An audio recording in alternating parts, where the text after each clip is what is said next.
হুজুর, ওয়ালাইকুম আসসালাম। হুজুর আপনি কোন মসজিদের ইমাম গো? আমি এই যে মসজিদুল আকসার, এটা কই? এই যে ফিলিস্তিনে, বাবা রে বাবা, এনে এলেন কেমনে? সৌদি আরবে। আর আপনি এই বাংলাদেশে কেমনে আইলেন মসজিদুল আকসা থেকে?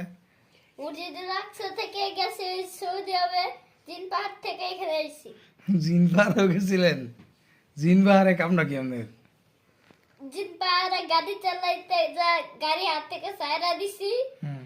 একলা একলা হয়ে গেছে। আর পানি দিছি, পানির বোতল দিছি, একলা একলা হয়ে গেছে। পানি ঢালছি, একলা একলা হয়ে গেছে। কি করবি? তো কি করবেন তাহলে লাস্টে আবার এই জিন আর পাহাড়? আর ওইখানে যে গেছি কবুতরে খাবার দিতে, হায়রে কবুতর, কবুতরের অভাব নাই। শুধু কবুতর আর কবুতর, কবুতরের অভাব নাই। কবুতর আমার মাথার